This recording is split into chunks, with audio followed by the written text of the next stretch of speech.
Boa tarde a todos. Hoje é 21 de fevereiro do ano da graça de 2021. 21 de fevereiro de 2021. Eu sou Joanisval Gonçalves e o tema da nossa live de hoje é o ovo da serpente. O Terceiro Reich de 1933 a 1939. Essa é nossa live semanal. Todo domingo às 17 horas aqui pelo canal a gente faz essa live. Depois a gente sobe ela no YouTube. A gente vai subir lá no YouTube até quarta-feira mais ou menos. E você pode acompanhar também pelo nosso canal do YouTube Joanisval BSB. A partir lá da quarta-feira a nossa live já deve estar lá. Bom, avisos paroquiais, lembrando do nosso minicurso sobre história da espionagem que começa no dia 5 de abril, quer dizer, daqui a um mês, um pouco mais de um mês, então dá tempo de se preparar, 5 e 12 de abril, o nosso minicurso online sobre história da espionagem, as inscrições podem ser feitas aqui pela Bio. Vamos falar então da política exterior do Terceiro Reich. Estou com as minhas anotações aqui impressas, né? É um tema, por que a política exterior do Terceiro Reich? Esse é um tema que eu estudo há mais de 30 anos.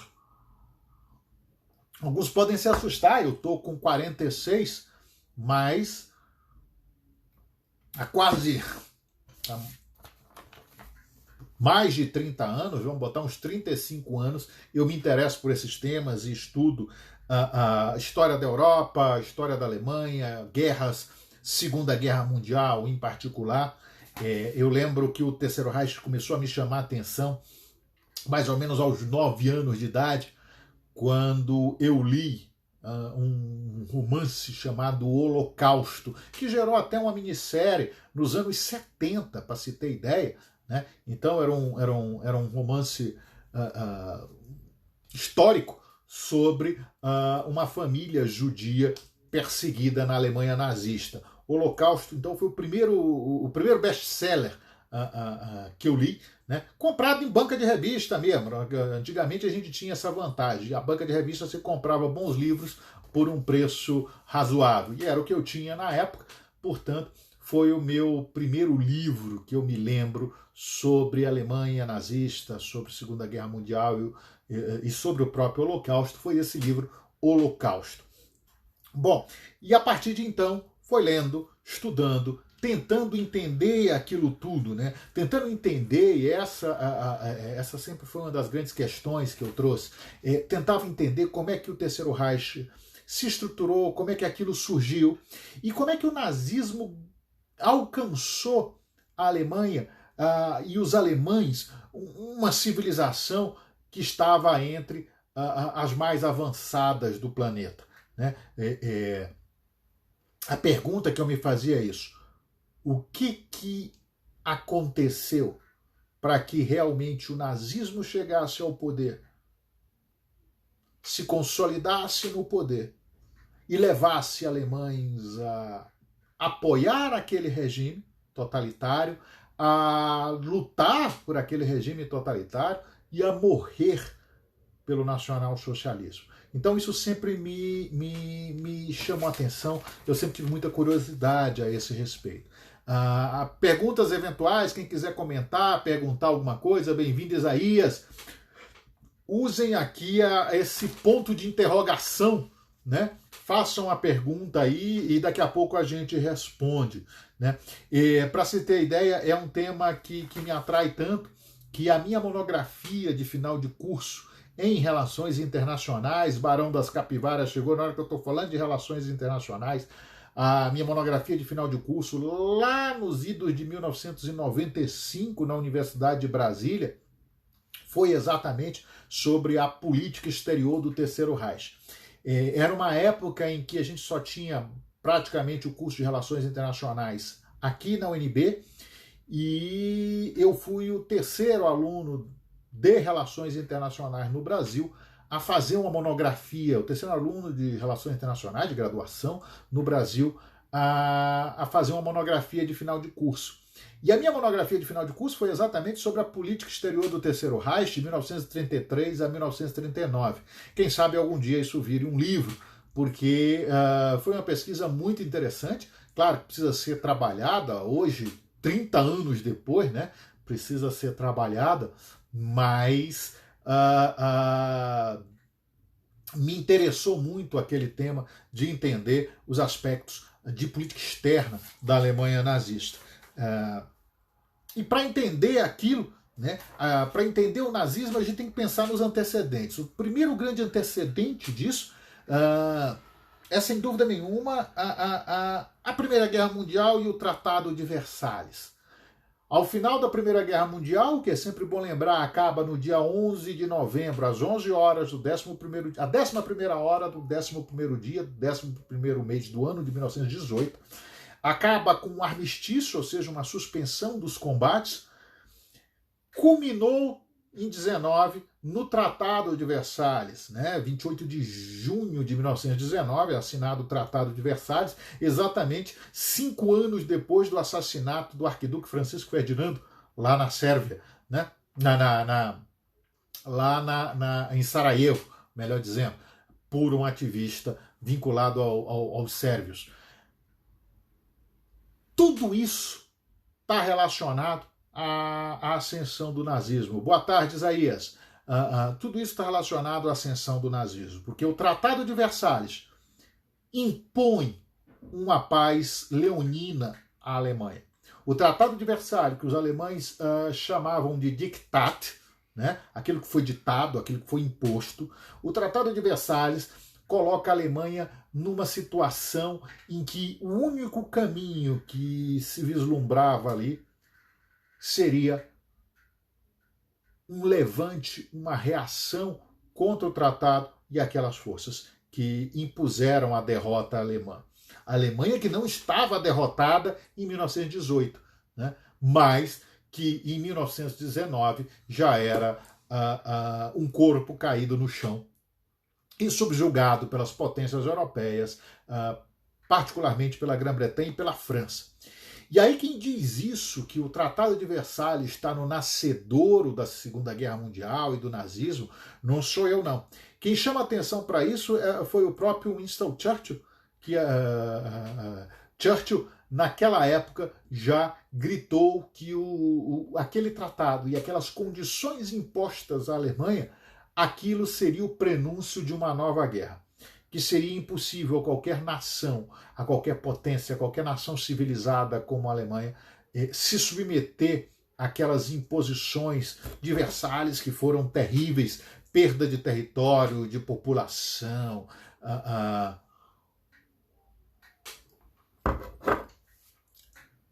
indústria, o parque industrial alemão desmobilizado, uma parte do território alemão ocupada pelos franceses, né?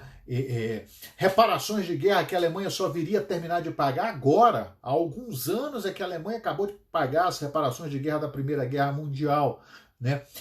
Imposições, o fim, acabaram com a marinha alemã, a força aérea, impuseram limites nas forças armadas alemãs, no número de oficiais. Então, jogaram a Alemanha por terra. E uma das consequências disso foi a crise econômica em que o país entrou e que culminou na hiperinflação de 23. Essa geração não sabe o que é hiperinflação, né? Mas a Alemanha viveu isso de forma muito intensa em 1923. A gente poderia ter uma live inteira só para falar da crise econômica de 23 e da hiperinflação na Alemanha. Mas aquilo gerou muito desgaste ao país, que estava com a parte do seu território ocupada pelas forças aliadas, que via o marco despencar, desemprego alastrado, e ainda assim, além disso, a caótica República de Weimar. Por quê? Porque no imediato, na sequência do armistício, o que a gente tem no território alemão são levantes, são tentativas de golpe de Estado, de extrema direita, de extrema esquerda, repúblicas bolcheviques sendo estabelecidas. Vale lembrar que na Baviera, por exemplo, funcionou durante alguns dias uma república socialista, né? na Baviera, né? Sediada em Munique. Se criou uma república socialista ali. Os espartaquistas em Berlim, por exemplo, combatendo nas ruas. O país estava no caos no imediato pós-Primeira Guerra Mundial. E com a renúncia do Kaiser, com a abdicação do Kaiser, melhor dizendo, nós temos um governo que se estabelece como um governo muito fraco, uma república fraca que aprova a Constituição de Weimar. E por que a Constituição de Weimar? Porque ela foi assinada na cidade de Weimar. Ela foi produzida e celebrada na cidade de Weimar por uma... Entre várias razões, mas talvez a principal é que o governo teve que se transferir para Weimar, porque Berlim estava no meio do caos. A capital alemã vivia o caos naquele momento. Né? Combates de rua, comunistas de um lado, grupos paramilitares, os Freikorps, né? Soldados que haviam sido desmobilizados com o final da guerra, mas que voltavam com dificuldade de se reincorporar. Boa tarde, Vanilde, bem-vinda. Felipe também, Jadson. E a gente tem esse cenário de caos na República de Weimar. E a República de Weimar, ela permanentemente, ela vai durar de 1919, né, até 1933, e ela teve, salvo engano, 13 gabinetes. Né? Ou seja, isso foi muito marcante, era gabinete caindo atrás de gabinete na República de Weimar. Era uma estabilidade política muito grande, os vários partidos, os social-democratas, os democratas cristãos, os comunistas, aquilo tudo se digladiando, e com isso o país ficou muito fragilizado. Um outro antecedente importante à ascensão do Terceiro Reich. Esse momento, sobretudo a década de 20, é a era das ideologias, é a década das ideologias comunistas, fascistas, nacionalistas extremados de todos os lados, combatendo e buscando tomar o poder. Experiências que para alguns eram vistas como muito bem-sucedidas, como o famigerado golpe bolchevique de outubro-novembro de 1917, e a tomada do poder na Rússia, que depois se tornaria, em 22, a União Soviética. Isso serviu de exemplo para o resto do mundo. O mundo continuou no caos no imediato pós Primeira Guerra Mundial. E com a Alemanha não era diferente. Vale pensar futuramente também numa live só sobre isso. A guerra que continuou depois do armistício. Na Europa Oriental, sobretudo, morreram mais de 10 milhões de pessoas depois do fim da Primeira Guerra Mundial em conflitos locais. Fosse na Guerra Civil Russa, por exemplo, fosse em conflitos étnicos em territórios que antes pertenciam ao Império Habsburgo, ao Império Russo ou até ao Império Alemão. Então, e ao Império Otomano também. Então era esse o caos, ideologias se digladiando. E é um momento ideológico também onde a democracia, a opção democrática ocidental é só mais uma opção. É importante ter isso em mente, é só mais uma opção. Por quê? Porque se tinha a ditadura do proletariado, né? A ditadura do proletariado ganhando força na União Soviética, sobretudo a partir de 22, acabou a Guerra Civil, se cria o Estado Soviético. Se tinha o fascismo ganhando força na Itália, a partir da marcha sobre Roma, de Mussolini, o estabelecimento de um governo fascista, uma ditadura de direita. Né? Então, o que a gente via no mundo, fosse na Europa, fosse no continente americano, fosse na Ásia, eram regimes autoritários de direita ou esquerda ganhando força. Bem-vinda, Luana. E a opção democrática estava lá em terceiro plano, no final das contas. Onde você tinha democracia naquela época, basicamente, eram nos países da Europa Ocidental e no continente americano. E aí eu chamo a atenção para um detalhe: nos países da Europa Ocidental, como a Grã-Bretanha, a França, a própria Bélgica, no território da metrópole. Porque no território das colônias, a metrópole conduzia os assuntos internos com mão de ferro, né? Vale lembrar isso. O Império Colonial Francês, o Império Colonial Britânico, o Império Colonial Belga, né, conduziam os assuntos das colônias com mão de ferro. No continente americano havia democracia em alguns países, né? Outros nós tínhamos ditaduras caudilistas, regimes autoritários. Veja, você tem no México, por exemplo, o PRI, que ficou 70 anos no poder ali.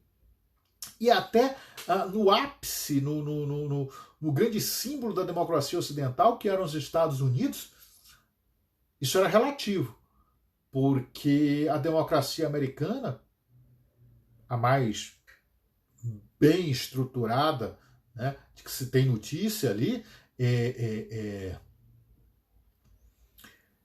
tinha os estados onde havia a separação muito clara entre brancos e negros. Os direitos civis só vão ganhar força na década de 60, né? Então, até nas democracias ocidentais, a coisa não era bem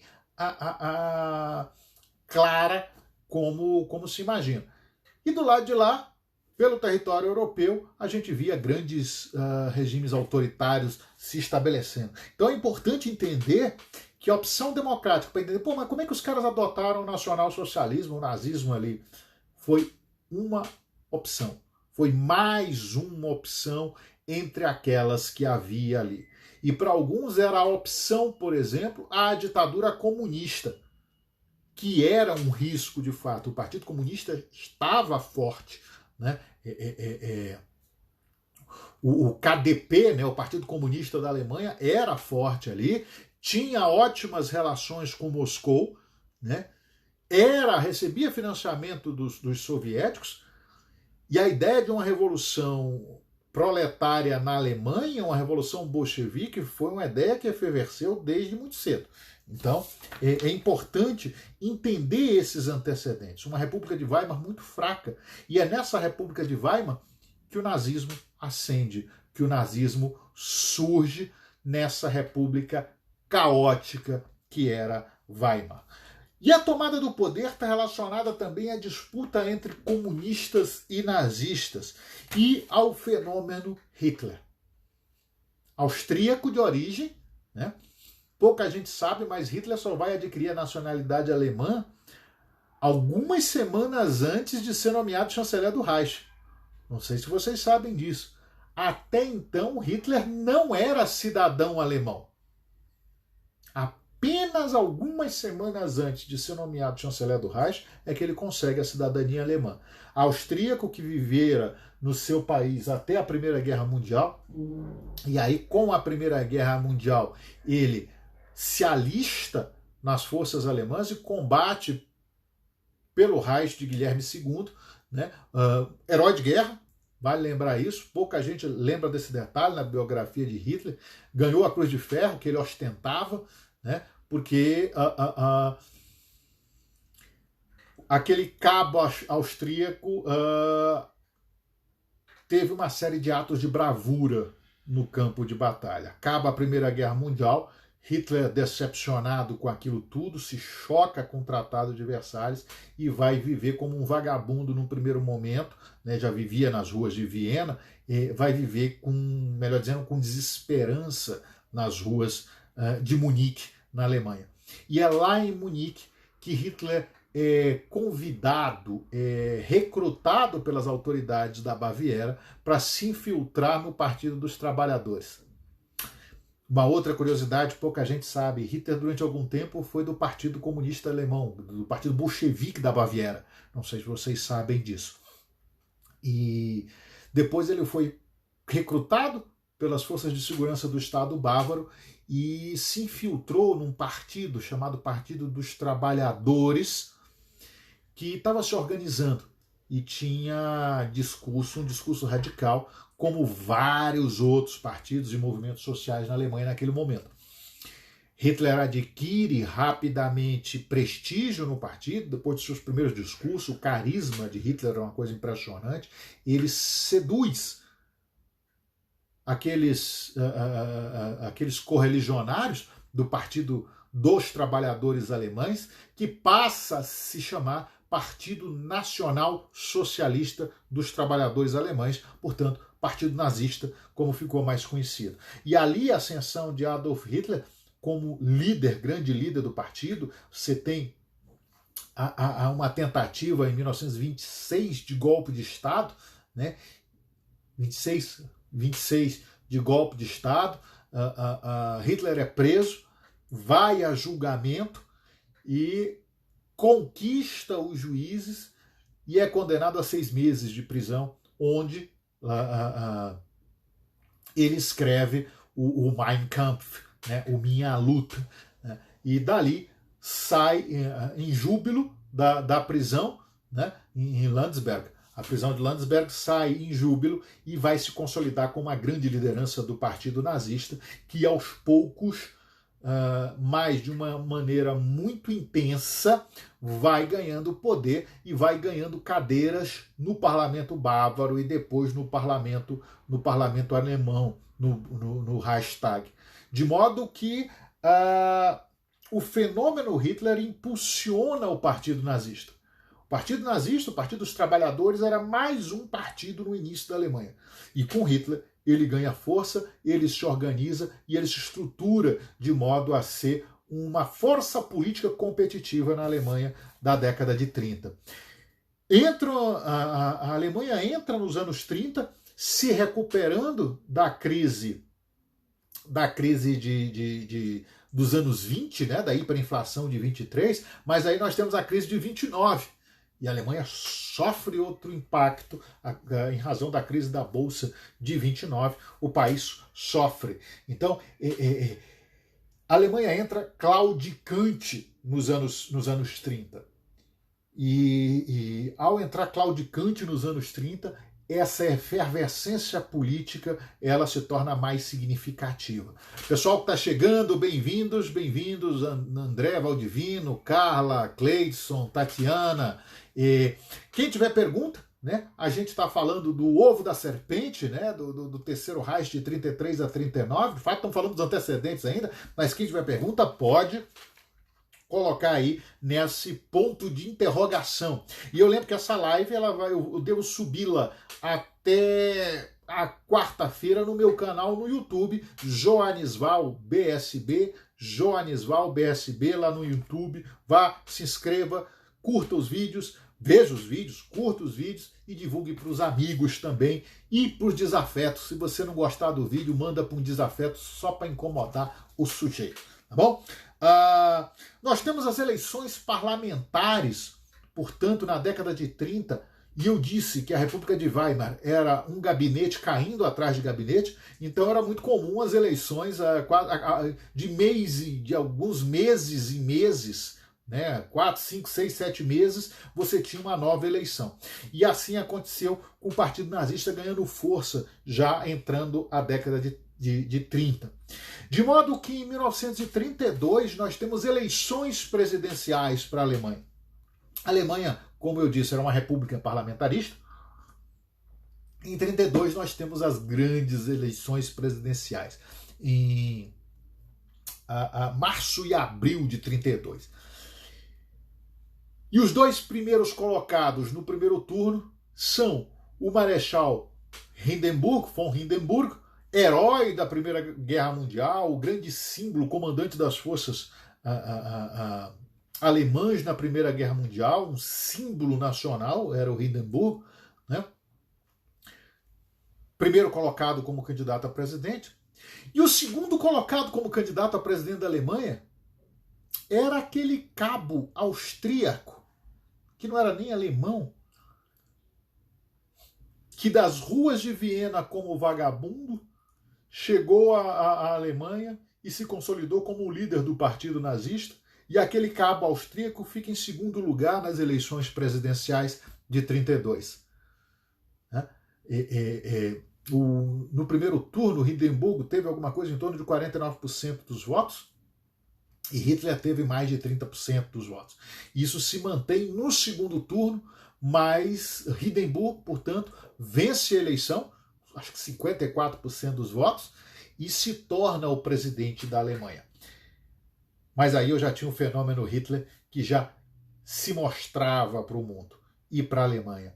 E a campanha do Partido Nazista, baseada numa propaganda muito bem feita e muito bem articulada, se tinha o gênio da propaganda, que era o Dr. Joseph Goebbels, e doutor mesmo, né? O Goebbels, com 21 anos, já era doutor na Alemanha, ele já tinha o seu PhD, e era um gênio nas comunicações. É o pai da propaganda, muita gente se assusta com isso, né? Mas a campanha, se você acompanha, se você assiste, se você estuda a campanha nazista, a campanha de Adolf Hitler em 1932 é um negócio excepcional.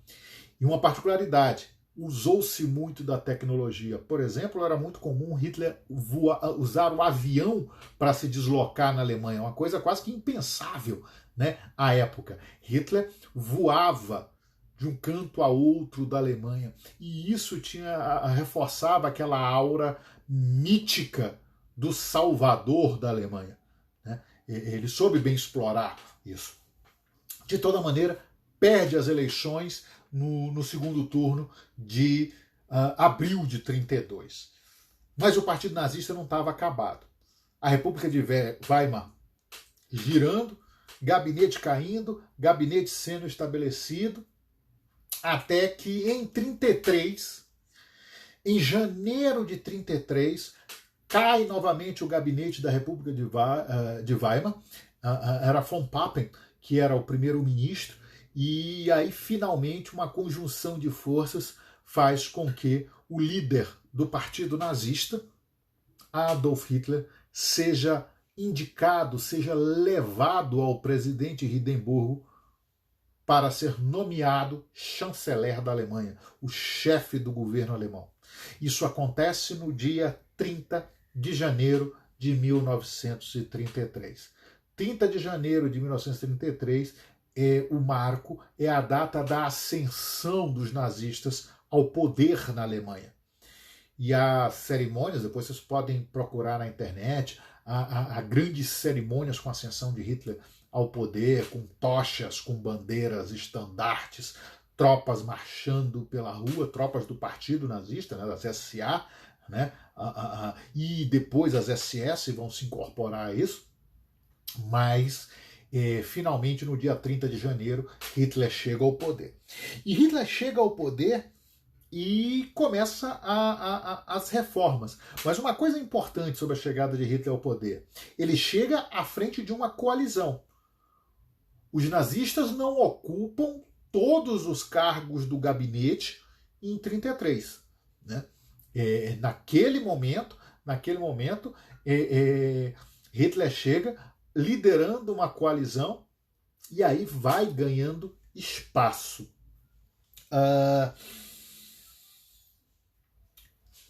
30 de janeiro, Hitler chega ao poder. No dia 27 de março, no dia 27 de fevereiro, né, nós temos um incêndio do Reichstag. O parlamento é incendiado. No dia 27 de março, melhor dizendo, e acusa-se um comunista de ter posto fogo no parlamento.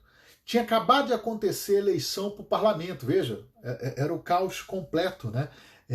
Em eleições em 5 de março, tinha acabado de acontecer a eleição para o parlamento e das 647 cadeiras, os nazistas tinham alcançado 288, portanto não eram a maioria, repito, era um governo de coalizão.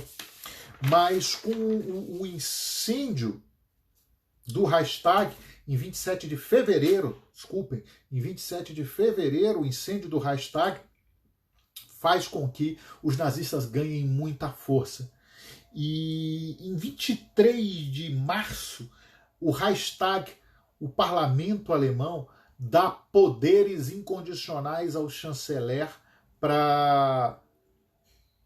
por meio de decretos, seria o equivalente a decretos-lei, para governar o país e tomar medidas, inclusive, que pudessem ser contrárias à Constituição.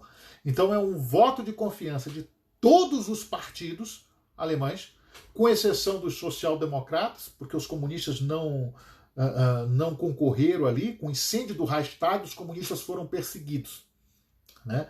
Porque o indivíduo acusado de tacar fogo no Reichstag, né? Veja, qual a importância do incêndio do Reichstag? O Reichstag era o coração da Alemanha naquele momento, era o coração do Estado de Weimar, era o coração da República de Weimar, era o parlamento, e aquilo pegou fogo, e um comunista foi acusado de fazê-lo, e esse cidadão, em razão disso, os comunistas foram perseguidos na Alemanha, já sob o Terceiro Reich, que era uma força que sempre representou uma grande ameaça e um grande elemento de instabilidade na Alemanha desde o final da Primeira Guerra Mundial. Com isso, com essa autorização para plenos poderes para o chanceler, aí as reformas começam. A gente tem reforma na educação, reforma no judiciário e, sobretudo, reforma na economia. Iniciativas do Terceiro Reich que começam a recuperar a economia da Alemanha. Eu costumo dizer que se Hitler tivesse morrido em 37, 38, a história teria sido bem diferente, né? E a percepção que o mundo teria dos nazistas talvez fosse bem diferente. Eles começaram a promover reformas na economia e na sociedade. E eu estou falando só do aspecto positivo. Tem um lado negro terrível que eu vou já falar desse outro lado, né? Mas, em termos práticos, eu anotei aqui, o combate ao desemprego foi muito efetivo, né? Combate a desemprego de uma forma muito semelhante ao que se fez no New Deal nos Estados Unidos, né? Começaram a botar o pessoal para trabalhar, a construir, a recuperar o país, a reconstruir o país. E eu anotei aqui que dos 6 milhões de desempregados de 1933, esses 6 milhões foram reduzidos, veja, de janeiro de 33, de 6 milhões, para, em maio de 34, 2 milhões e meio. Então, em um ano, eles reduziram em 500 mil, né, o número de desempregados.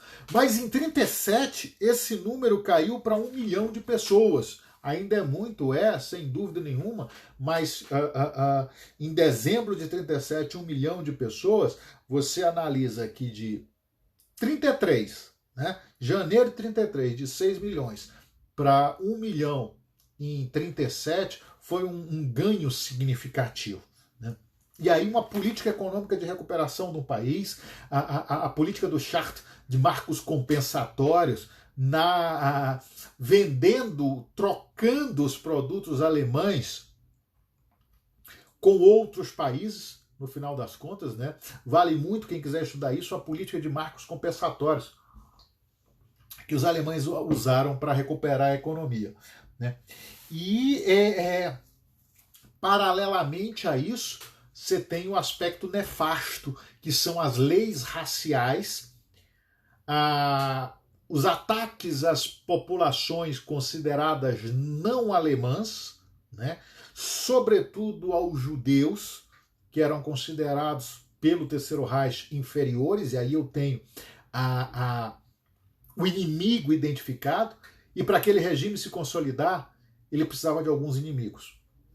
O inimigo externo eram as potências vencedoras da Primeira Guerra Mundial, que impuseram à Alemanha o Tratado de Versalhes. Mas havia um inimigo interno também.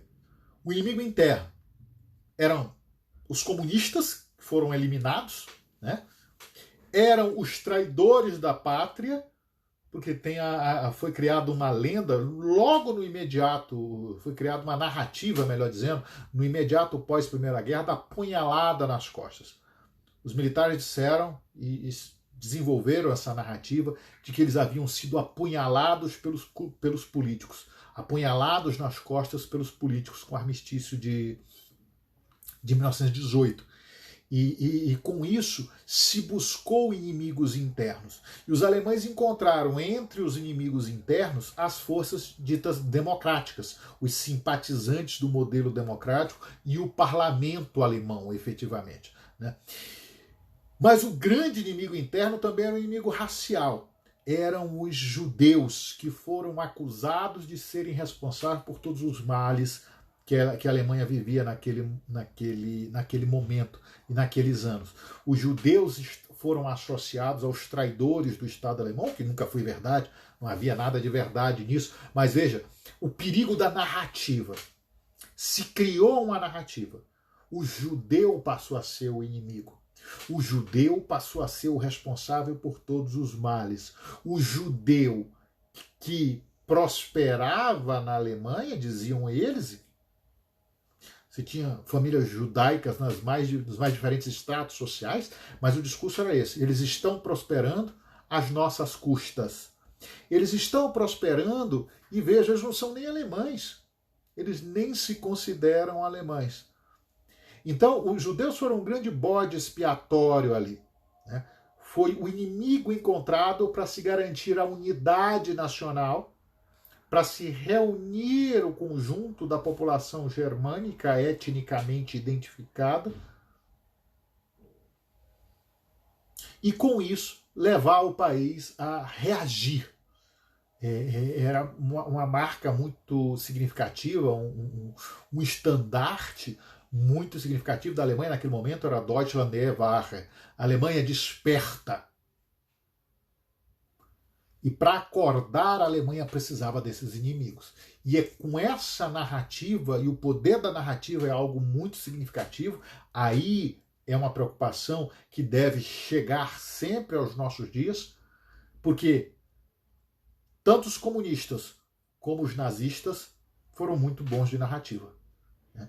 E, com isso, as reformas, as leis raciais que começam a eliminar os judeus da sociedade, a expropriar os judeus, quer dizer, tomar os bens dos judeus, a colocá-los numa segunda categoria, numa categoria inferior como seres humanos, e isso culminaria na eleição por aquele regime dos judeus como um grande inimigo, junto com os bolcheviques. Era o bolchevismo judaico, o judaico-bolchevismo.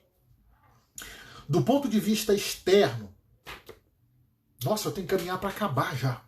Do ponto de vida... Gleidson está comentando, havia razões pré-Primeira Guerra pelas quais... Eu não sei se isso é uma pergunta ou se isso é uma afirmação, Gleidson.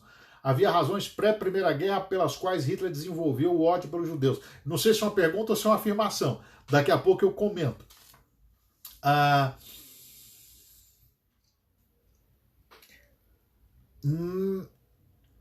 Do ponto de vista de política externa,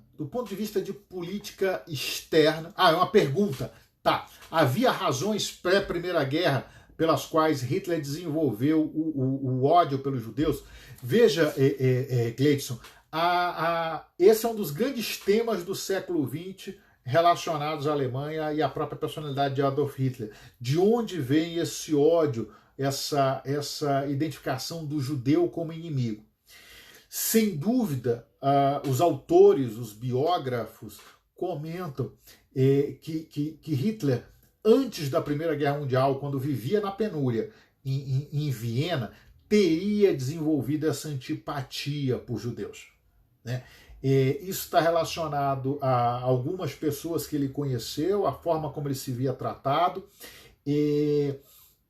as leituras que ele fez de ideias pan-germanistas já do final do século XIX, a gente podia ter uma live só para comentar sobre isso, e que influenciaram muito o pensamento de Hitler. Alguns biógrafos falam até que Hitler teria sangue judeu, né? Porque a sua mãe teria, o seu pai teria, a sua mãe teria sido filha bastarda de um judeu aí. Então, tem todo um aspecto psicológico aí. Mas o que é importante ter em mente é que Hitler foi, sobretudo, pragmático encontrando o inimigo. E esse inimigo atraiu outras pessoas na Alemanha. O ódio a esse inimigo foi fomentado e serviu aos objetivos do Partido Nacional Socialista. Então, não sei se respondi. traumas psicológicos, o Forenset está comentando aí. Exatamente, você tem um aspecto que está relacionado a isso. Mas veja, e eu não vou sair, eu não vou entrar muito aqui, porque senão a gente sai do tema da live. O ódio aos judeus é algo muito centenário na Europa. E fora da Alemanha, inclusive. No leste europeu, os pogroms, né, são uma realidade há centenas de anos. Né? Na Europa Ocidental, vai lembrar que os judeus foram expulsos da Espanha. Foram perseguidos na Espanha. Na França, por exemplo, a gente falou disso nas lives anteriores, a affaire Dreyfus, o caso Dreyfus, envolve essa questão também do preconceito, da perseguição aos judeus. Então, isso era um fenômeno marcante na Europa. Hitler catalisou a coisa.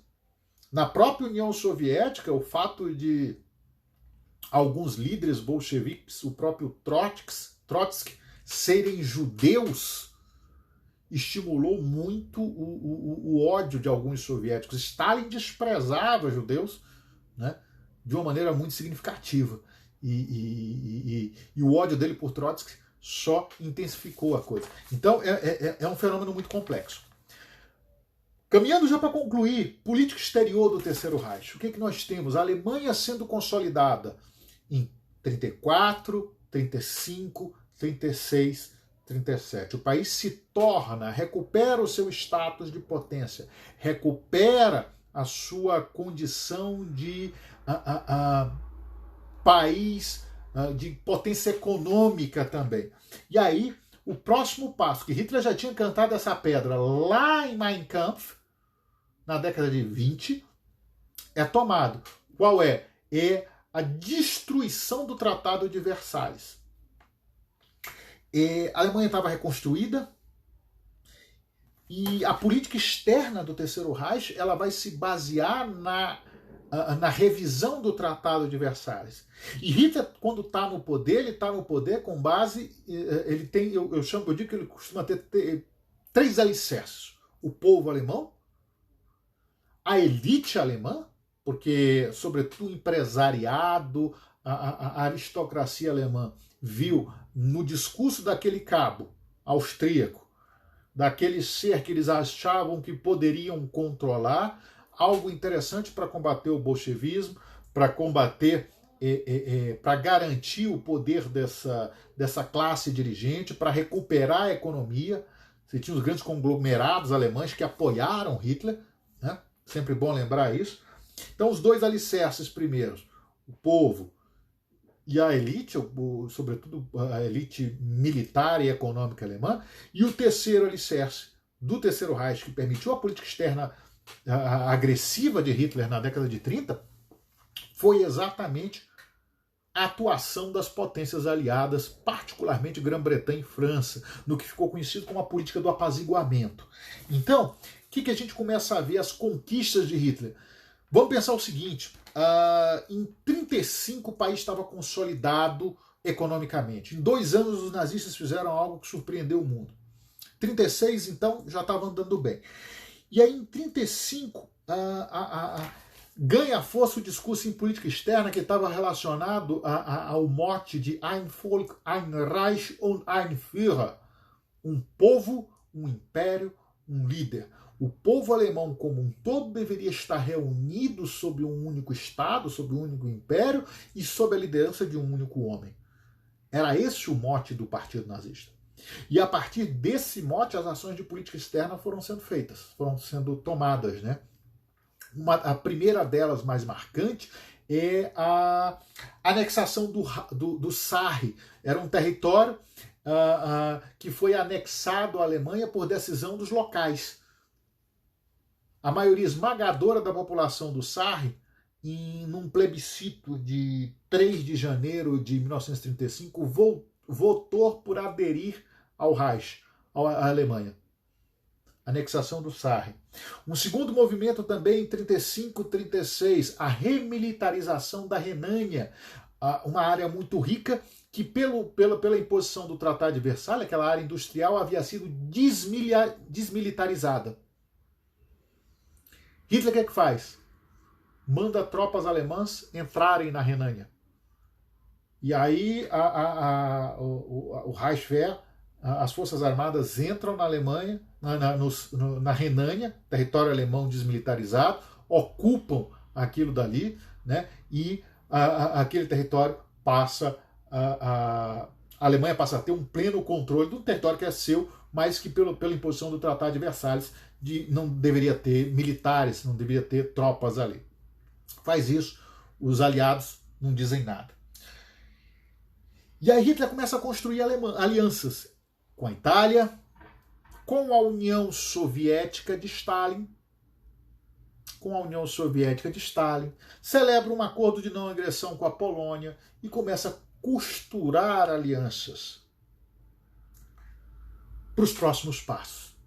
E um passo muito marcante ocorre em março de 38. Março de 38 nós temos a anexação da Áustria.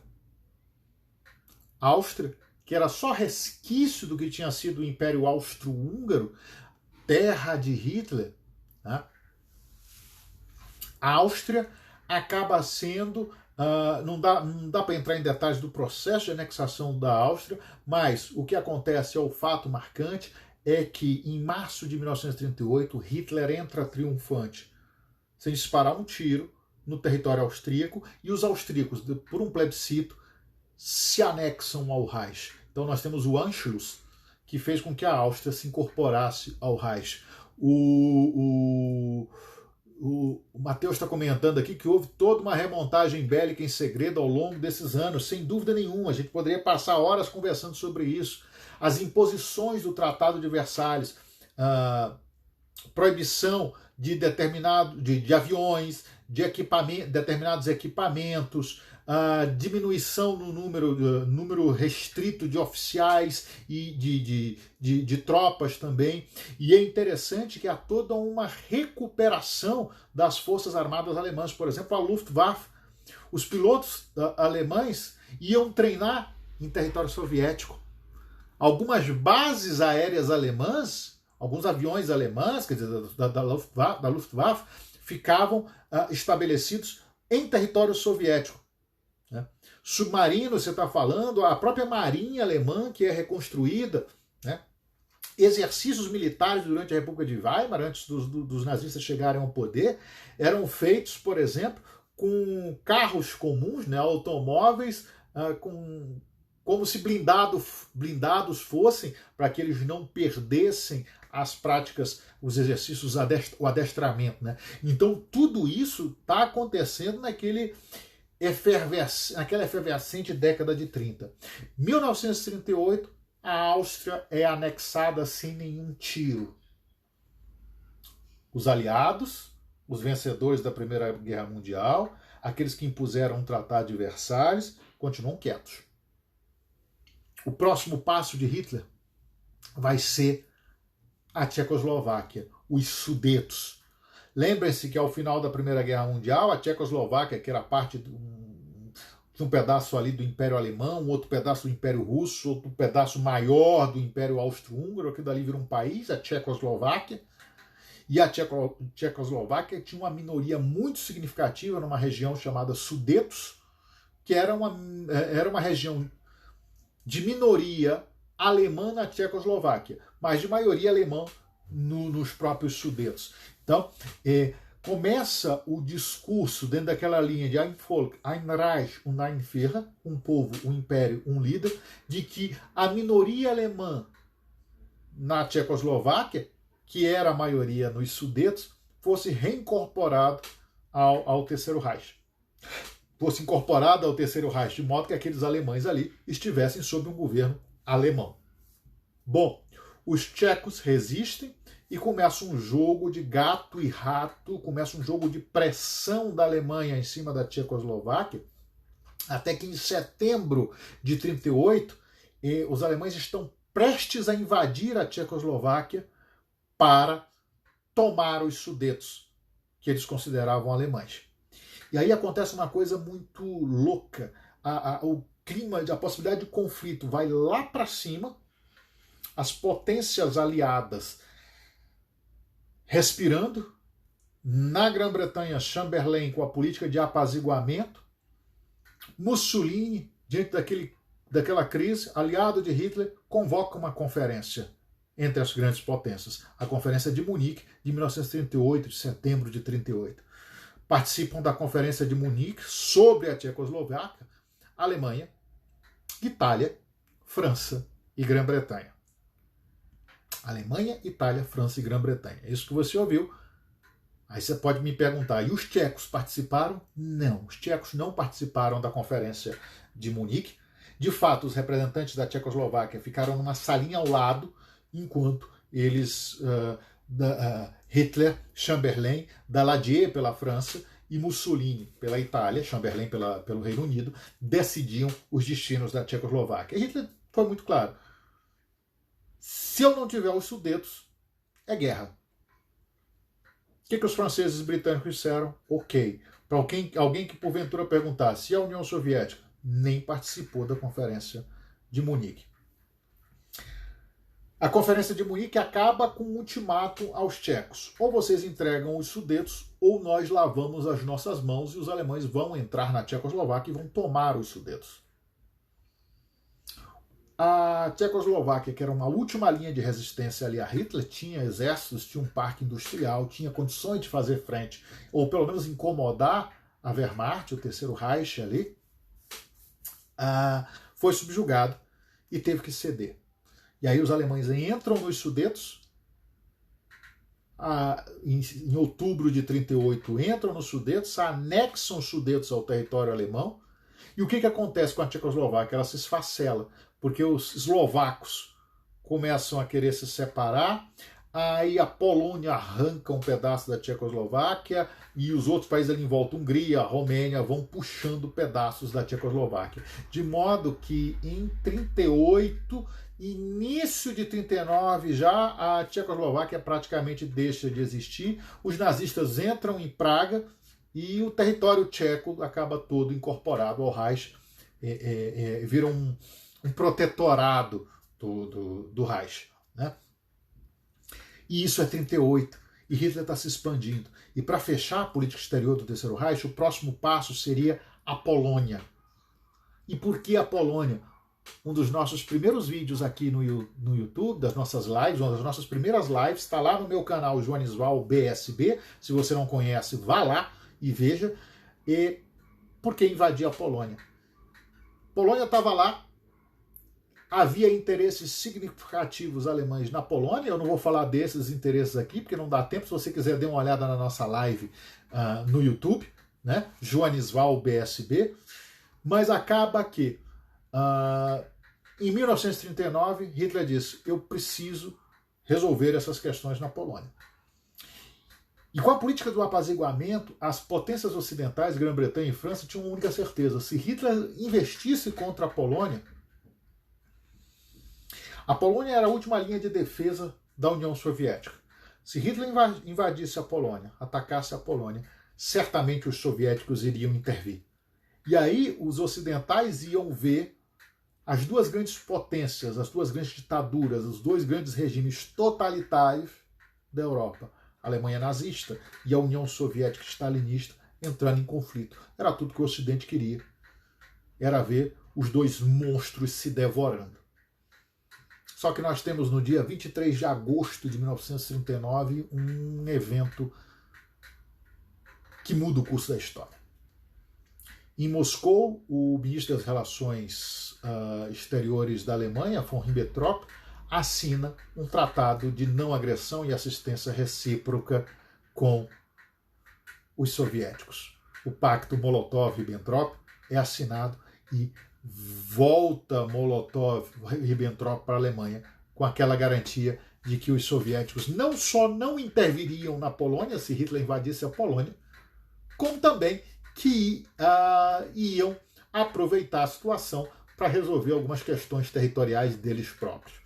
E isso acontece no dia 1º de setembro de 39, quando, na madrugada de 1º de setembro de 39, as tropas alemãs cruzam a fronteira polonesa e tem início a Segunda Guerra Mundial.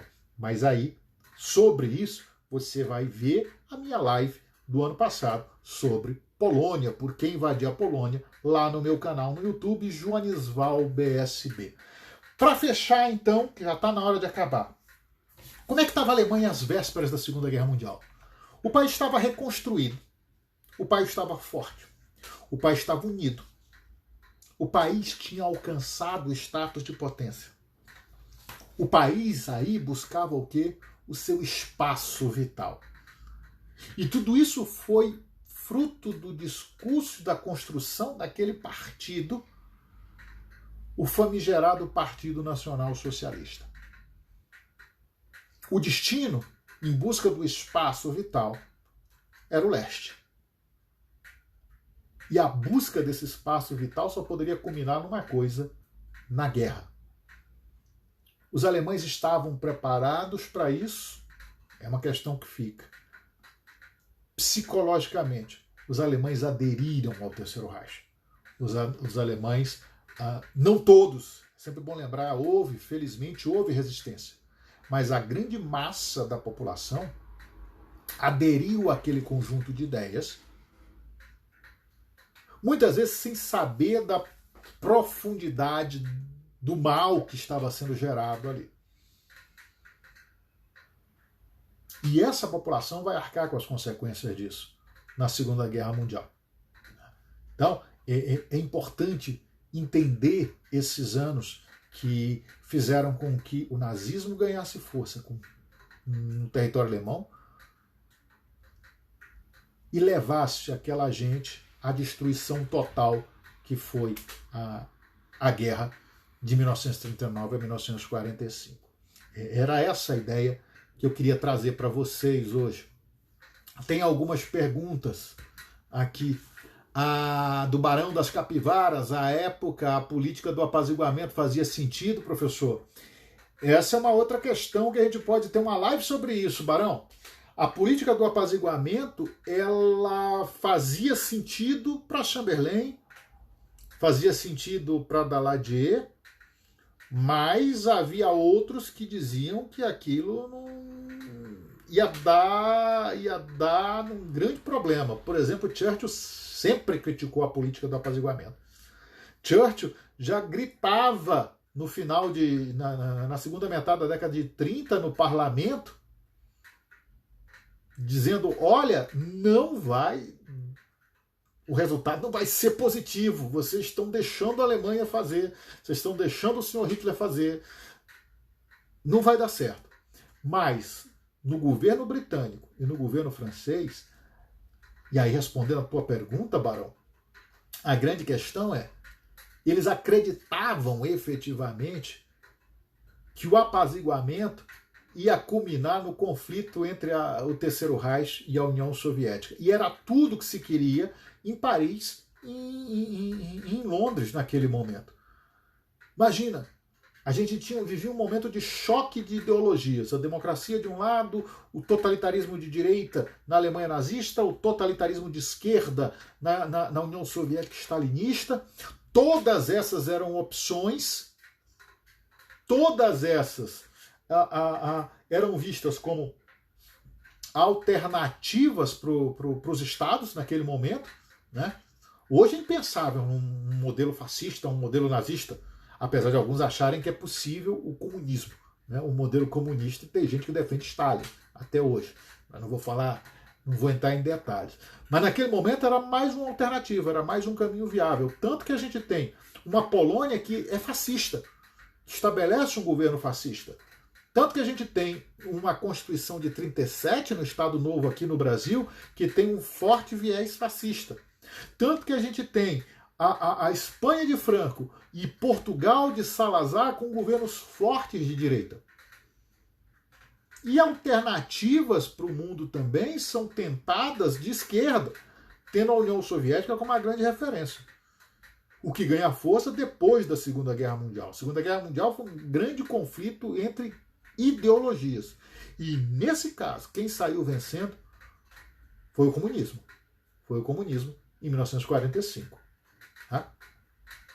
Então era uma alternativa. A esperança era essa, é que houvesse o conflito entre os dois grandes e as democracias ocidentais ficariam com os louros da derrota daqueles dois grandes.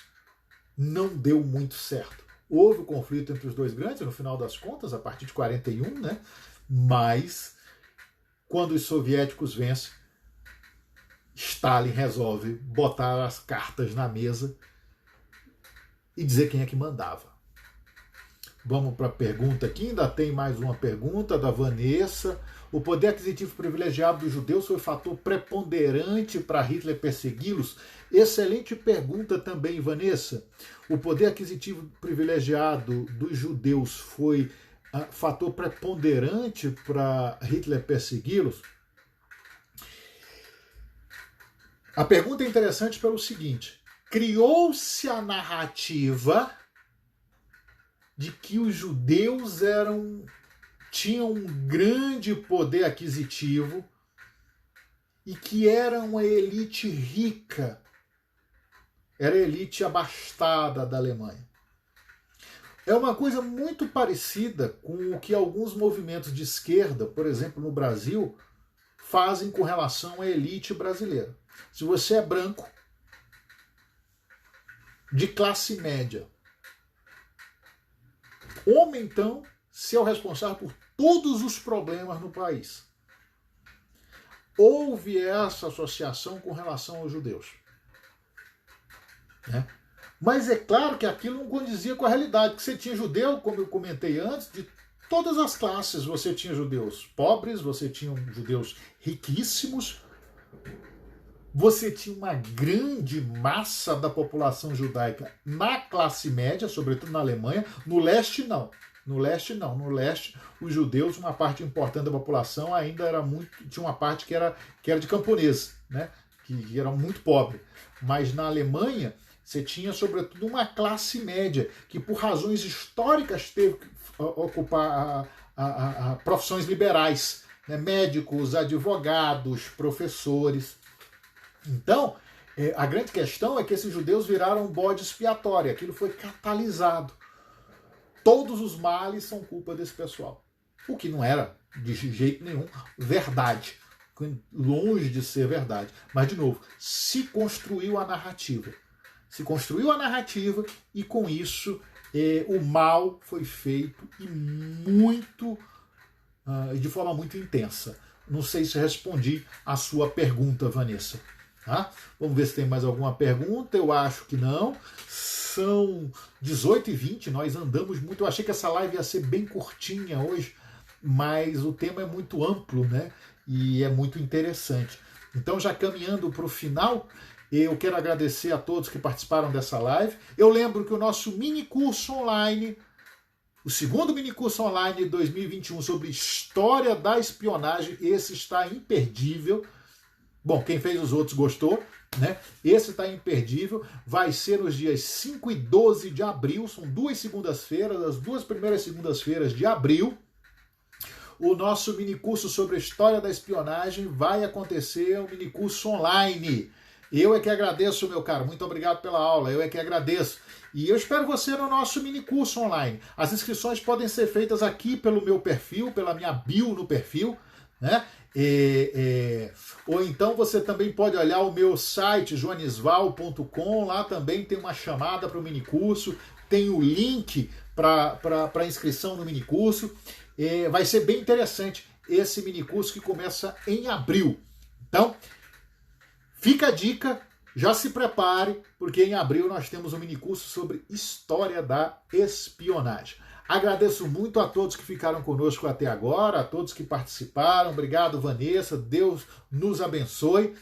Tenha uma ótima semana. Na semana que vem, no mesmo horário, 17 horas do domingo. Opa! Para quem está aí ainda, a Beatriz acabou de colocar o link para as inscrições no nosso mini curso sobre história da espionagem. Tá aí. É só clicar nesse link que você se inscreve no nosso mini curso, ou como a Bia lembrou aí, através da bio no meu perfil. Bio é onde tem lá fotinho aí no Instagram, Joanisval, o que faz na vida, e tem um link. Nesse link, linktree/Joanisval, você se inscreve, você tem acesso ao formulário de inscrição para o nosso mini curso online de abril, História da Espionagem, a primeira parte da Antiguidade à Primeira Guerra Mundial. Semana que vem nós temos mais às 17 horas do próximo domingo. Tenham uma semana abençoada. Fiquem com Deus. Até a próxima. Abraço.